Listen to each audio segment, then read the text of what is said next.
Taxes was taxing. Now taxes is relaxing when you file for free. I can file for free? TurboTax Free Edition. Roughly 37% of filers qualify. Simple Form 1040 returns only. See if you qualify at turbotax.com/free. I can file for free. Now this is taxes. File for free with TurboTax Free Edition and get your maximum refund. No schedules except for Earned Income Tax Credit, Child Tax Credit, and Student Loan Interest. See if you qualify at turbotax.com/free.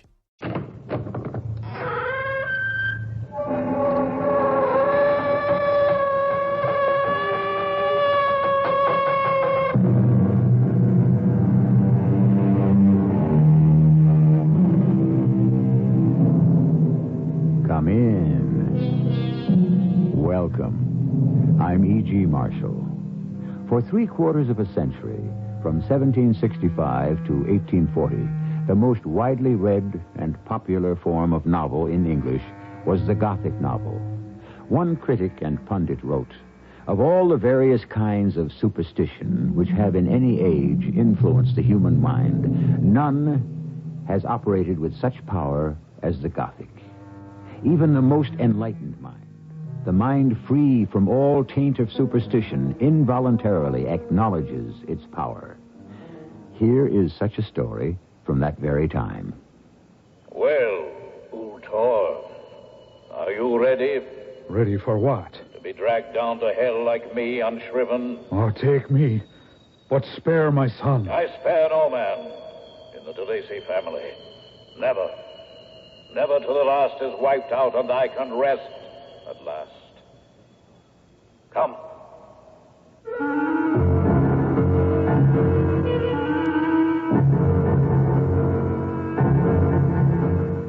Our mystery drama, The Man with the Claret Mark, was especially adapted from the classic story of J.S. LeFanu for the Mystery Theater by Ian Martin and stars Terry Keane. It is sponsored in part by True Value Hardware Stores. I'll be back shortly with Act One. Case number 37, The Strange Feeling. Vince Austin was an ordinary guy. I watched him drive up to the restaurant in a new 1979 Olds Cutler salon. But today, something was different.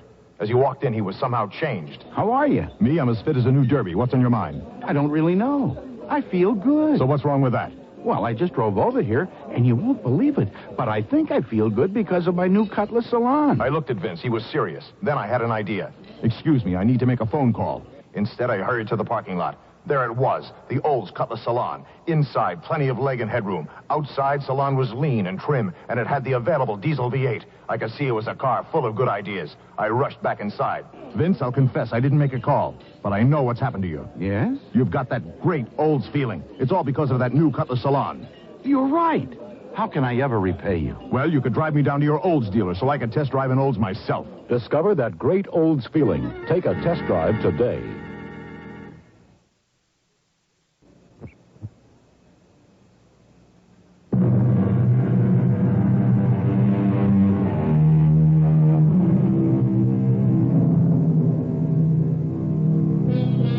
Midway up the wild and tumbled glen of Capricolin stood a massive and forbidding Anglo-Irish castle.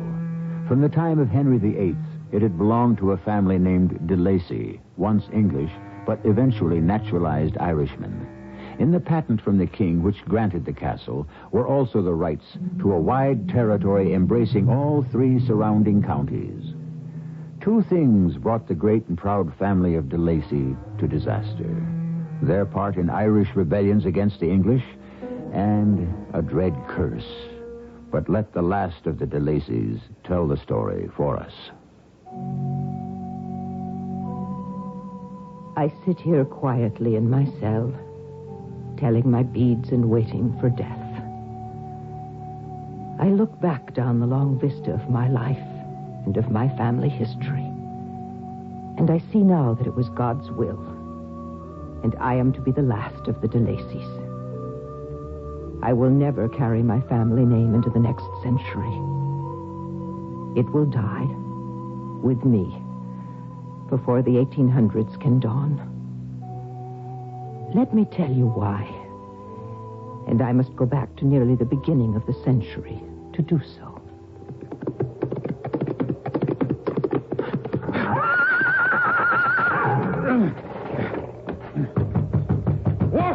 castle. Open up in heaven's name, Larry. Who's trying to knock the door from its hinges? Your master, you dim-witted rogue. Sir Ulter de Lacy. Who else, then? Oh, let me in. Or you gone over to the English, too? Sure, forgive me, my lord. I thought you were far off in the east, driving the English through Dublin and into the Irish Sea. I would I were. But our cause is in defeat, Larry. The back of the rebellion is broken. And like all true Irish who raise the colours, I'm running for me life. Should I get the boy dressed to travel? And will you take me with you? Where should it be, my lord? To France again, then? I'll never make France. I've taken a sore wound. Any further travels I make will not be in this world, but the next. Oh, no. Sure, lean on me, my lord, and I'd get you to the bed and then fetch the doctor. The priest would be more to the matter. I'll fetch him too, sir. Is Brian abed yet? Well, of course, Lord. Sure, it's nigh midnight. Where else would a boy in of 12 be but in bed? I hope I don't have to wake him to say goodbye. This was my grandfather, and that boy of 12 was to be my father. I can relate these events only because they were to be told to me and my sister years later by that same manservant, Larry Sullivan, faithful to the de Lacy family for all of his long life. But I remember so well, the first time Larry told me of my grandfather's death. And I can still feel the chill run down my back. For the old man made it seem so real that ever after I felt as though I had actually been there at the strange and fearful passing away. Fill it up, Larry boy. Fill up the glass. Oh, yes, master, I would. But then, let me see to your wound. No, she's plugged well enough and bound fast. But perhaps I could ease your pain. Let the brandy see to that. And the doctor, if he gets here fast enough. What about the priest? Oh, he's sent for and warned to come post-haste. Well, he'd better... we have things to do. In my desk drawer, some keys. Get them. Yes, my lord. These keys, sir? Yes. And the second one on the ring. The silver inlay. Go to the armoire and open it. Yes, sir. Now, behind the right-hand door, on the shelf, a black japanned box, some 12 inches long. I see it. Bring it to me. And with it, a strong box that rests beside it. These are what you wanted. Yes. Put them down on the table, beside the bed. Now, listen. Listen to me close. For I have much to say, and I fear little time. The English will be after me sooner or later. For my part in this rebellion, all my estate shall be forfeit. But Ireland will rise again. Perhaps. Perhaps, Larry, but not in my lifetime. Now, give me the key ring. Here you are, sir. Now, this one. This one for the strong box. Here, open it. Those papers there. There. They're the title deeds to a small estate in County Clare, which my son Brian may lay claim to when he's 21. It was his mother's, God rest her soul. And glad I am she is gone, not to see this sad day. Well, the English cannot touch her holding. But I'm sore afraid in the heat of the moment they might do my son some harm. Not so long as I have breath in my body, your lordship. I know, Larry. But it's not safe for you here. Any of you. I want you after my death to disperse the servants. And I beg you of me to take my son to safety in France until he is old enough to return to Ireland to claim his rights. But you're not going to die. Oh, suppose I don't. I will need you to help me get away with you. Pegeen will come too, eh? Wherever I go, my good woman follows. She's as faithful to both of us as I am to you and to her. Then that is settled. In the strong box is enough gold to keep you safe enough for the next 10 years. Now, my lord, will you lay back and rest whiles I see to what's happening with the old priest and the doctor? No, Larry. There is more. The worst and the most important of all. Hand me the little japanned box. There it is, then. You'll see what's inside of it. Well, a folded paper, very old by the look. And a picture like a wee painting of a man, full length. They call it a miniature. Well, look well on his face and all of him. Oh, sure, I don't know what, but there's something about him to give a man the horrors. Aye. And then he's son of the De Lacy family in particular. I know what it is and all. That birthmark there by the side of his eye, would you think, maybe? Aye, the man with the claret mark on his face. Remember him well, Larry. And be sure you show my son this man when he is old enough. Prepare him to shun him, should he appear. Particularly if he should marry, and to guard his children against him. He's taken us all. Oh, but help Brian. Help him avoid the curse.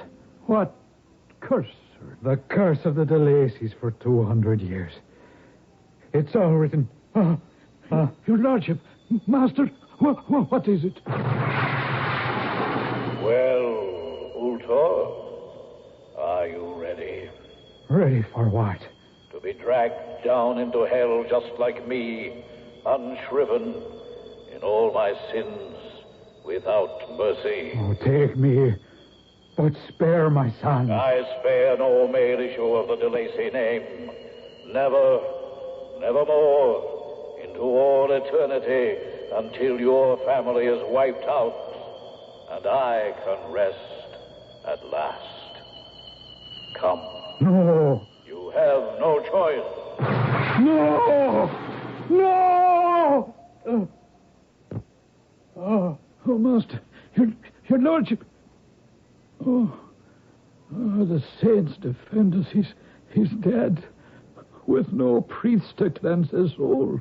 Ah, dear Lord, protect me and his boy Brian and all the heirs to come. And help me to protect them from whatever fiend from hell is looking to claim them. So died my grandfather.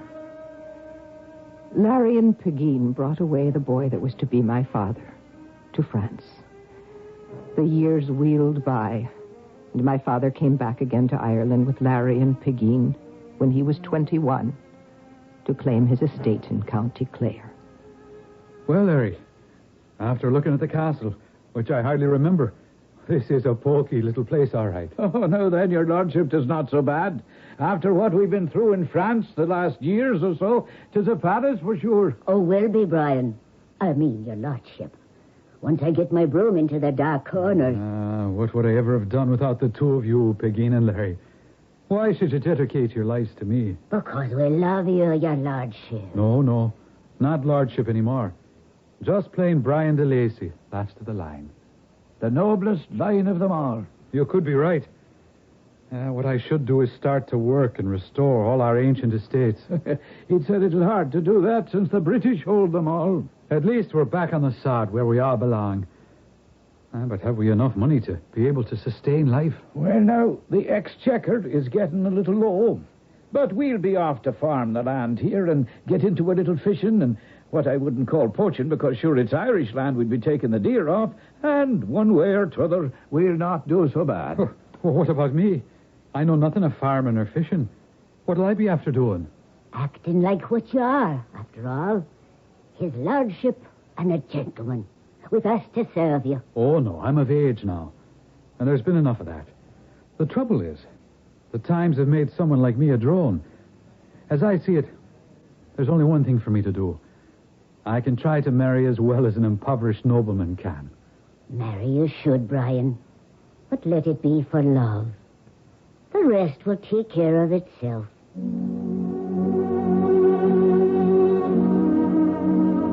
Let us say this one thing for my father. He followed Larry and Pegeen's advice. The lady he married, my mother, was the daughter of another Jacobite family who had lost their estates to the British. But I know he did not marry her out of political persuasion. Only because he wanted it. And so did she. From their union, Una, my younger sister, and I, Agnes, were born. And there would have been many more out of love, I know, if a dreadful croup had not taken my beloved mother with little warning. Then, another shadow I knew nothing of had been drawn over his marriage unwillingly by that faithful servant of the de Lacy family, Larry Sullivan. Yes, come. Larry, what keeps you up so late? You'll forgive me the liberty, Master de Lacy, if I speak to you frankly. I have a heavy duty to perform. I don't understand. Well, this black box will make all clear, sir. Oh, it's a handsome box. Japan lacquered. What does it contain? As to that, my dear beloved boy, you must judge for yourself. Have you ever seen this man? No. I ever hope to. Who is he? To me, he's the man with the Claret mark on his face. That's all I know of him, except what your father told me. What did my father say? To remember him, and to help you avoid any sight of him if he should ever pass your way. I think by instinct I should do that for myself if he crossed my path. Your father also enjoined me to help guard your children, should you have any, against him, to avoid the curse. What curse? The curse of the de Lacys. I believe you would find it all explained in this old manuscript which is lying in the box. How long have you had this miniature in the box, Larry? Oh, nearly 10 years, ever since your father died. And he left it, God rest his soul, to my keeping. And no one else has ever read this since my father, Ultor de Lacy, placed it in your care? No single one. I keep my faith and my promise. The secret lies with you, Brian, my lord, and with all the de Lacys who've gone before. Heaven defend me. I can only hope I'm helping to spare you the curse, instead of bringing it down on your head.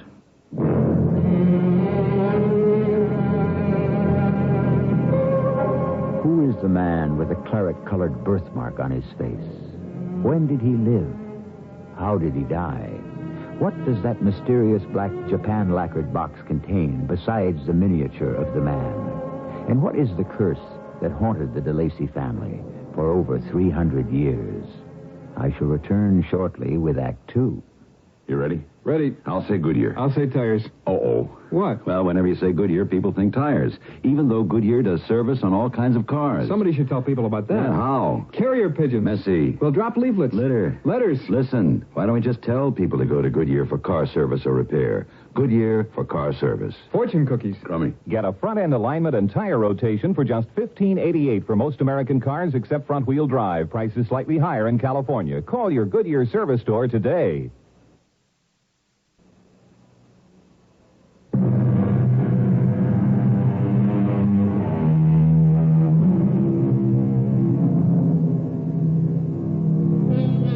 Whatever Brian de Lacy read from the paper in the japanned box, he did not divulge its contents. And the two daughters his wife had given him grew up. Agnes, dark-eyed and dark-haired, grave and sensible, designed for the convent. And Una, with large eyes, long and beautiful golden hair, and the infectious and mischievous laugh, whom her father hoped to mate as nobly as her high blood and splendid spirit seemed to promise. But for that, she needed a dowry, and that led Brian de Lacy to stake everything on a wild gamble in a cause close to his heart. I was 23, and Una was not yet 20 when the rebellion of 45 came. My father, Brian, romantically and daringly casting his lot on the lost cause, was one of the few Irishmen implicated treasonably. With warrants out against him once again, history was repeating itself as he returned in a mad, headlong rush of despair one night, much as his father had 30 years before. Oh, Brian, boy, what is it?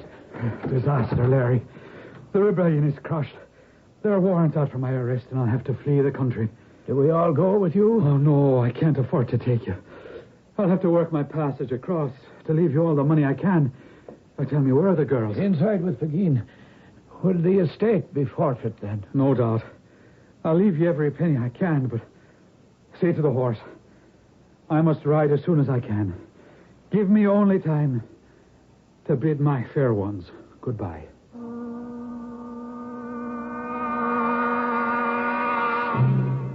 There are only so many events in one's life that are burned into the mind, etched so deeply that one can never forget the slightest incident, the most trifling expression of feeling or movement. That day, we had to bid our father what might be goodbye forever, was one of them. But with the help of our beloved Savior, we found a way to rescue something out of the disaster. It was dear old Larry who found the solution. I'm sure the estate will be confiscated, just as my father's was by the English. Where shall we live, Father? If we've no place for our looms or our spinning wheels, how shall we exist? Can we not go to France with you? I would that I could take you with me, children. But we're destitute. My only hope is that with my family connections, a magnanimous king in France will aid my cause. Or if not, provide my daughter with a husband of rank and position who will rescue you all. Not me, Father. No, my gentle Agnes. I know you are destined for the convent. I speak of Una. I'd rather see my French lover first before I decide on him. As for now, I am more concerned about what will happen to my little Kerry cow. If you'd forgive me a word, I have a notion, do you see, of where we might all go until fortune turns its smile on us again. Where, Larry? Where? To Cappercullen Castle. The ancestral home. But it's no longer ours. The English took it away from our grandfather. Sure, you're right, Lady Una. But the way it is, 'tis no longer anyone's. What do you mean? Well, remember, if you will, where it stands at the top of that precipitous glen, half buried in the wild forest. Oh, it is inaccessible enough by truth, which was why it was built. And what saved it from being destroyed. But was it not beautiful? Why would no one want to live there? Because, saving your grace, it is too remote. Now, I've had to range far afield to keep us supplied with food. And many's the time I've spent a night at the castle. Admitting that the castle is not in complete ruin, how could you expect to find lodging there? Oh, trust someone from below stairs, my lord. I can think of certain apartments where we could lodge well, and more than that, safely through these turbulent times, till your lordship can restore his fortune and position here. In Ireland, I doubt if I can restore my heritage. But in France, at least, I can find some secure future for my daughters. And for such faithful friends as you and Pegeen, Larry. Then fly, Father, while you're still safe.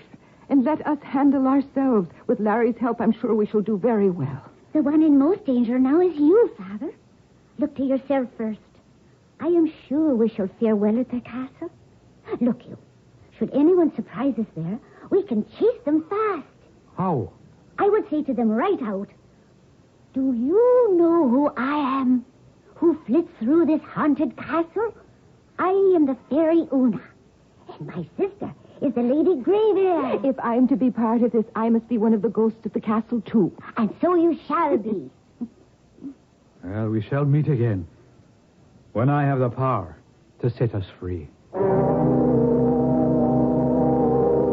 My father left for France, and on the heels of his leaving, with Larry organizing it all, we commenced the secret move to the castle. Day by day, week by week, taking what furniture and possessions we might from the cottage in County Clare to the remote and inconspicuous part of that huge, rambling castle that was to be our home for all the foreseeable future. And in very truth, as Una had said in jest, in that year that followed, we did become the fairies of the castle. Thanks mainly to an incident that happened shortly after we had taken up our abode. Oh, Una, what is it, Mavourne, and why are you crying? I am not crying. I'm laughing at him. He was that funny. Who was? A little boy. He said his name was Sean Mulryan, and he was the only one who didn't escape when the Pooka appeared. What Pooka? Me, the queen of the fairies. A banshee, a leprechaun's doxy, or whatever they thought me. Sure, they didn't realize I meant them any more harm than they meant by stealing up here. What were they doing here? But they were up in the glen on a ramble, picking berries. And they must have seen a light streaming from our window. What would boys do but want to explore? I heard one of them whisper, Look, it's the Pooka's tower. I was just coming for milk and the little Kiri cow. So for the fun of it, I stepped up on a high rock and let out a wail any banshee would have been proud of. They scattered like chickens before a highway coach. Only Sean fell down and was dazed a wee, and I was sorry and went to him. You shouldn't have done that. No one must know we're living here. Well, no one will find out from now on, I'll warrant. What do you mean, Una? When I saw the child wasn't really hurt, I put the fear in him so deep he won't return. Or anyone else from the village. We can hide in peace, knowing that everyone about here considers this castle haunted. From that day forward, no one dared approach the enchanted castle. Whether we were considered half imagined and half real or totally unreal, Pegeen and Larry, my sister Una and myself, were left alone, avoided like the plague. But as the months passed, no matter how gay she kept her appearance, I could see that Una chafed for more, and I prayed for deliverance from our exile. Poor Una. She little knew how that would come. Larry, where are you, man? What is it at all, Peggy? Go get your gun. We'll hustle the young ladies into the hiding place. There's a stranger on horseback coming up the path to the castle. What kind of stranger? I don't know. A gentleman by the looks, with a long coat bundled against the cold, and a wide hat pulled low. Show me where. Here, come by this window by the door. See, yonder, coming round the briars. You're not going to shoot him. If I see a certain mark on his face, I'd drop him like a stone. What sort of mark? A Claret birthmark. What's got into you, Larry? You can't murder a man in cold blood. This one I can, if it's him at all. You'd only start up trouble for all of us. It's better that we hide. There'll be no hiding from this one. What are you talking about, man? That's not for you to know. But, besides, we have no worries. Open the door while I put away the gun, Peggy. You're going to let this man in? Why not? Now go tell the young ladies their father has come home. What a joyful reunion it was, and the dinner table rang with laughter and relief. For it seemed at last our life was to begin again, and under better circumstances than we could have hoped for. Especially for Una. For good as the news was that we were all to leave for France within the month, the best news of all was a special offer my father had brought to her. It's marvelous to know that we are going. I can't wait to get to Paris and see all the sights. Including the young man whose picture I showed you. Oh, we'll see. Is he really as handsome as the artist has painted him? In my opinion, more so in person. But I admire him more for his mind, his humor, and of course for his rank and position. Well, he is well to look upon. But has he really asked for my hand? Indeed he has. His Majesty the King looks very favorably on the alliance. But we haven't heard from you yet. How can he know he would like me? I showed him a miniature of you, and he fell in love immediately. Well, darling, what do you say? Oh, Dad. Just that I'm so happy to see you and know we're all to be safe again that I can't think of anything else for the moment. Nah, there's a good lass. No tears, even of happiness. It's late and time for bed and sweet dreams for all the DeLacy's. For sure, our troubles are over at last. What was that? I don't know. It sounded like Pegeen, and something that has frightened her half to death. So it appears that the doomed DeLacy family's troubles in the midst of this joyous reunion are not yet over. What terrified Larry's wife so much that she screamed aloud? No human agency, surely. Is it possible that Brian's return to his ancestral home has somehow started a ghost from the grave? I shall return shortly with Act 3. Before you start an improvement on your home, you should improve your workshop by adding the tools you'll need to do the job well. Hi, Pat Summerall to tell you True Value Hardware stores offer a complete selection of their exclusive master mechanic tools, like carbide-tipped circular saw blades for cutting wood, plastic, masonite, and more. Get a 7-inch blade for just $5.95. True Value Hardware stores also offer a 15-piece master mechanic drill bit set with 14 steel bits sized from 1/16 to 1/2 inch, plus a center punch in a sturdy case for just $14.95.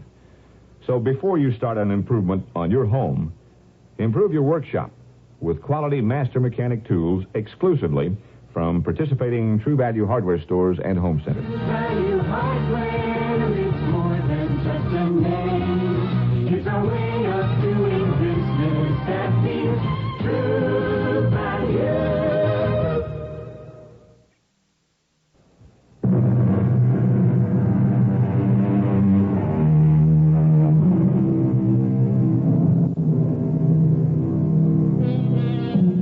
In the midst of life, we are in the midst of death, the Book of Common Prayer informs us.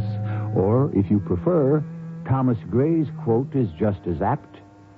Sorrow never comes too late, and happiness too swiftly flies, which is the lot of all humankind, and especially at this moment of the DeLacy family. What specter rising from the past has temporarily scared poor Pegeen Sullivan so out of her wits that she can hardly get the words out to report to all of them what terrified her? Oh, sweet Mary, may she defend me, sir. But 'twas that devil himself. What devil, Pegeen? The one with the mark. I saw him by the light of the full moon, plain as plain. Tall and thin and ungainly as a stalk, with a Spanish cloak about him and faded old red stockings. Everything about him was long. His hair, his arms, his fingers, and his droopy nose. And the worst of all, on his sickly white face, a great purplish stain all alongside one eye. The man with the Claret mark. Well, how could you know about him? Larry told me. Larry, you didn't keep the faith. It wasn't like that, sir. Indeed, it wasn't. It came out by chance, do you see, earlier on this evening, just at dusk, when you came back unexpected. Well, I think, Peg, maybe it was just a vision came to you. For certainly Larry and me hunted for him high and low without a sign. It might be that, sir. My old eyes are not what they were. I suppose I'm just a foolish old woman. I'll be away to set my little one's fears at rest. But she won't set our fears at rest, will she, Larry? Oh, I'll wager he's back to claim me. No, there's no reason to think that. Oh, every reason. You haven't read the curse. I have. I'm the last of the DeLacy line. So perhaps I can buy peace for my daughters. Let him take me if he must. Come, Larry. We must sit down and allow me to give you instructions on exactly what to do in the case of my death. Una and I had been reassured by Father that the strange specter Peg thought she had seen had just been an illusion. So, after we were over our first fright, we had retired to our bedchambers where Una was full of excited prattle about our coming trip to Paris and the man to whom she had been promised. He is most handsome and of such a noble line. And I am sure you will find happiness with him. I feel afraid. Of what? I don't know. Shadows gathering in the corners. That strange man Peg spoke of. Oh, Pegeen is old and superstitious. It's full moon and foolish times. She had an hallucination. So sharp, so clear. That horrible man with the birthmark. So much of what we dream is remembrance of idle talk. Forget the man with the birthmark. He's only a dream to begin with. Some 6th or 7th sense, whether just from within me or passed on to me from the Lord himself, told me that again our family was cursed with disaster. And the only way I knew to prevent it was to go to my father. Agnes, my dear, what is it? Somehow this man who frightened Pegeen has terrified Una. What? But how could she know about him? Do you believe in visions, Da? No. No, nor in superstitions either. I don't mean superstition. My beloved father, I have had visions which have called me to the holy order I hope someday to be part of. But those are happy visions which lift and sustain me. Una's are different. How? I hesitate to tell you, or rather perhaps don't know how to explain. She has become haunted with this vision of the man with the claret mark on his face and feels drawn to him as if she had a call. But why? The man is hideous to behold, and he has no claim on any but the male line. I tell you, Agnes, I'm glad that today I want to make arrangements for us all to leave Capricullen tomorrow. It was a mistake to return. Did you really think you could escape me? Roderick O'Donnell. That same who has come to collect all the De Lacy menfolk when the time has struck. By damn, you'll not take me. I'll run you through, you dog. No harm can you do me, Brian De Lacy. Your family harmed me sound enough those years agone. And I have had my revenge and will have it till the last of you is gone. Oh, take me if you must, according to the curse, but spare my daughters. The one with you is safe. I could not touch her, and since she is destined for the church, I need not. But the other... Una. Not my little Una. How can she be part of the curse? She is to be married, and can she not bear a child and start the De Lacy line again? No. I'm tired. It is enough. We will end all here. No. You can't. You... Da, Father, what is it? Larry Pegeen, what keeps you come? Did you see him? See who? The man with the claret mark. There was no one here. Did you not see me try to kill him? You drew your sword and as if in a fit lunged at empty air, but... You did not see him with his sarcastic leer, his drooping nose, the great purplish stain spread across his face. The man Peg thought she saw. Who is he, Da? Too late to tell. Larry, ask him for the japanned box and...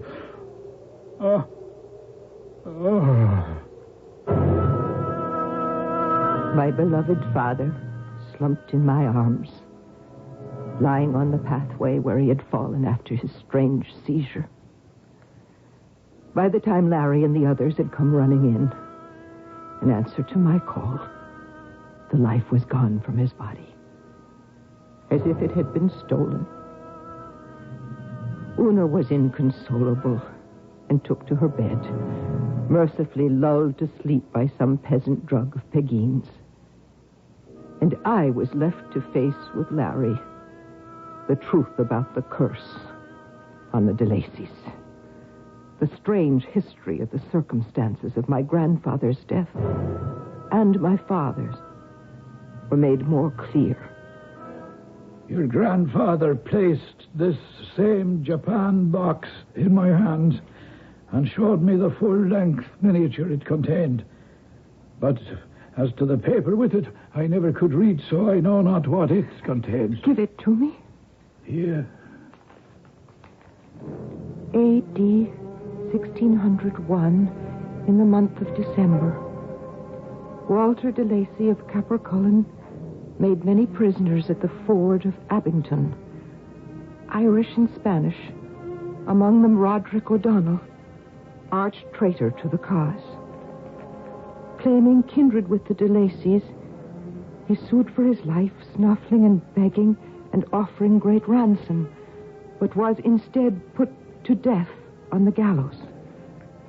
But as he mounted the steps thereto, he swore that though he could cause them no evil before his death, he would assuredly after it, until he had wiped the name and family of de Lacy from life and hope of life hereafter, taking them all unshriven as he was taken.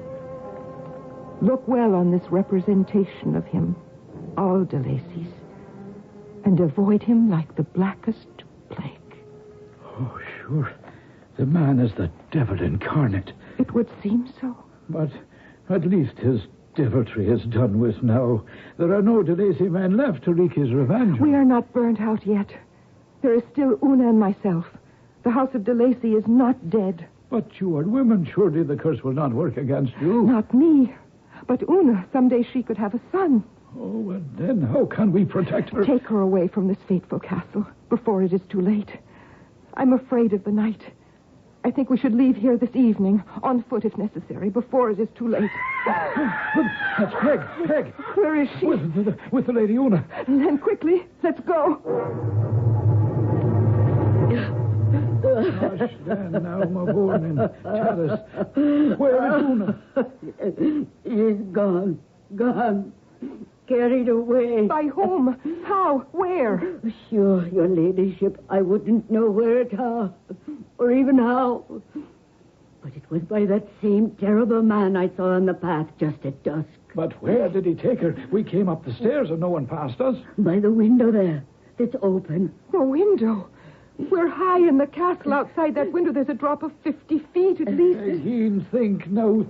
What happened? I was sitting here by my little Una's bed, and I thought she was sound asleep. Maybe just for a moment I nodded off, but I came awake with a rush when the window blew in. All right, milady de Lacy, you're the last to go. Who are you? The man your family wronged. The man who swore revenge on all your line. The man who took your father, your grandfather, and all your sires before you. But what do you want of me? I cannot carry on the family name. You can bear children to carry it. I will not go with you. You must, or I will haunt you through all eternity. Where do my father and all my forefathers sleep? In purgatory. And if I go with you? Then all of us can find the sanctuary of the grave. Then, for their sakes, and to atone for my family, take me. And through the windows came the man with the mark on his face. He crossed to the bed and lifted my little mistress, and carrying her, stepped out the window and was gone. And you didn't try to stop him. Larry, as God is my witness, I was turned to stone. No matter how I struggled, I couldn't move. And this man, he said nothing? All that I heard was when he turned at the window. And what did he say? He said, "Here ends the curse. From now on, all is peace."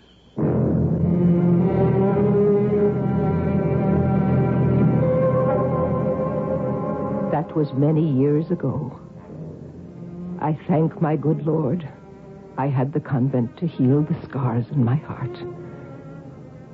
I have prayed every day for my lost family, and I feel sure deep within me that heaven has welcomed them in. But for all my piety, I could say no prayer for the other. I am assured, though I hope I may never see him, that one of the denizens of hell at its deepest level must be the man with the claret mark.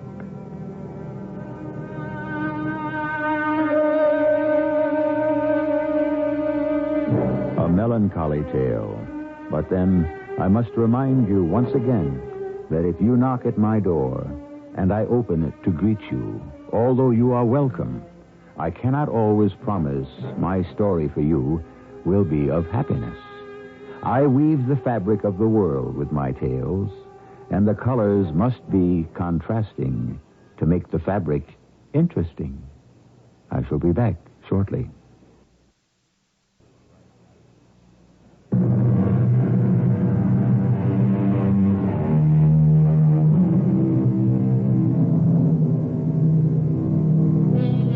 I hope I haven't depressed you with this story. Please don't relate it to yourself or have any superstitious fear that some dread curse may ever descend on you. That is, if your conscience is completely clear. Remember Proverbs 26, verse 2. As the bird by wandering, as the swallow by flying, so the curse, causeless, shall not come. Our cast included Terry Keane, Lloyd Battista, Evie Juster, and Ian Martin. The entire production was under the direction of Hyman Brown. And now, a preview of our next tale. It was his fault. He stepped in front of me. And now they've got a witness. That is all I need. Were you aware of a witness? Yes, I suppose. I received an impression of someone standing there. A man or a woman? It could have been either. I think it was a woman. Well, what do you want to do? What do I have to do? Well, a witness. What does the witness have? If the witness had the license plate, then we're in trouble. Paul, why didn't you stop? Everyone would have recognized me. Okay, but at least they'd say you're human like everybody else. Well, you had an accident like everybody else. It didn't have to be the end of the world. But Violet was in the car with me. Mrs. E.G. Marshall inviting you to return to our Mystery Theater for another adventure in the macabre. Until next time, pleasant dreams.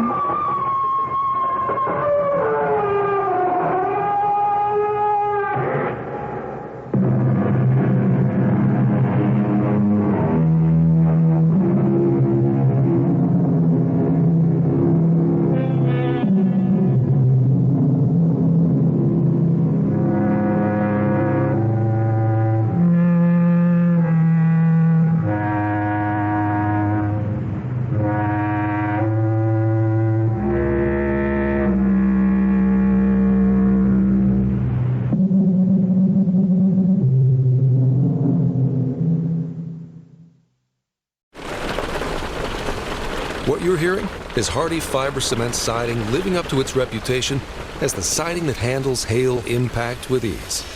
James Hardie knows how important a reputation is, especially when you're a contractor. That's why Hardie Siding withstands severe weather better than vinyl siding, with styles to match its strength. So you can be sure you're providing your clients with the best. Protect your reputation with exterior products by James Hardie.